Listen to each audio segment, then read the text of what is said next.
మీకు నచ్చినా నచ్చకపోయినా మీరు తిట్టుకున్నా విషయం షేర్ చేస్తాను. పిల్లల విషయంలో మీరు చాలా చాలా ఘోరంగా ప్రవర్తిస్తున్నారు, చాలా అన్యాయం చేస్తున్నారు అంటానండి నేనైతే. వాస్తవం చెప్తున్నాను, కావాలంటే చెక్ చేసుకొని తర్వాత కామెంట్ పెట్టండి. నెగిటివ్ కామెంట్ పెట్టినా పర్లా, నేనేం అనుకోను. పేరెంట్స్ టీచర్ మీటింగ్ అనేది ఒకటి జరుగుతుంది కదండి. అంటే పేరెంట్స్ వెళ్ళి టీచర్స్ని కలిసి పిల్లాడి గురించి అసలు కనుక్కుంటున్నారా? వాస్తవం చెప్పండి. గవర్నమెంట్ గట్టిగా చెప్తుంది కాబట్టి మొదటి పేరెంట్స్ టీచర్ మీటింగ్లో, అంటే ముందు గవర్నమెంట్ స్కూల్స్ అయిపోదాం, తర్వాత వద్దాం మిగిలిన దానికి.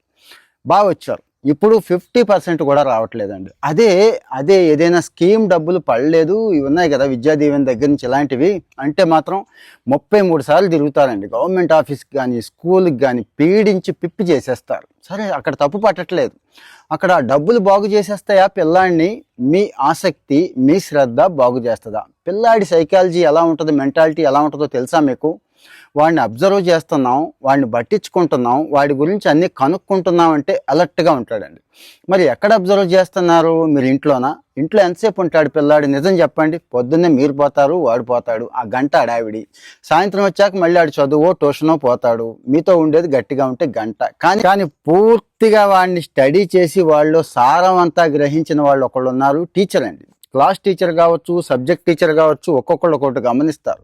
టీచర్ల పని అదే కదండి. నిరంతరం పొద్దు నుంచి సాయంత్రం దాకా చూస్తూ ఉంటాడు ఆయన. వీడి బిహేవియర్ ఎలా ఉంది, సాటి పిల్లలతో ఎలా ప్రవర్తిస్తున్నాడు, ఇవి ఇంపార్టెంట్ కదా. చదువు ఓకే, ఏ సబ్జెక్ట్లో బాగున్నాడు, ఎన్ని మార్కులు వచ్చినాయి, ఏదో ప్రోగ్రెస్ కార్డు చూసేసి ఆహా ఓహో అనుకోవడం కాదు.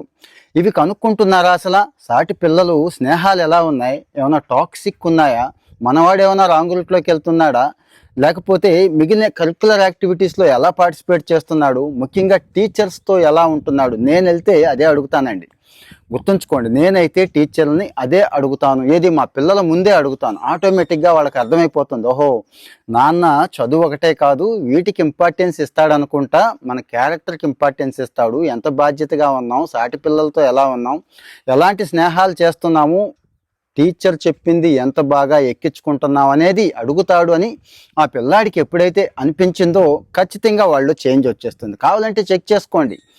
మీరు చేస్తున్న పెద్ద పొరపాటు ఏంటంటే, గుర్తుంచుకోండి, ఫంక్షన్లు, పార్టీలు, పండగలు అవి కాదండి గొప్ప విషయాలు. పేరెంట్స్ టీచర్ మీటింగ్కి వెళ్ళి ఆ టీచర్ గారి దగ్గర కూర్చొని ప్రశాంతంగా, ఆయన ఆ మూడ్లో ఉంటాడు ఆ రోజు, ఖచ్చితంగా ఆ పిల్లాడి గురించి స్టడీ చేసి ఉంటాడు, పేరెంట్స్ వస్తే చెప్దామని.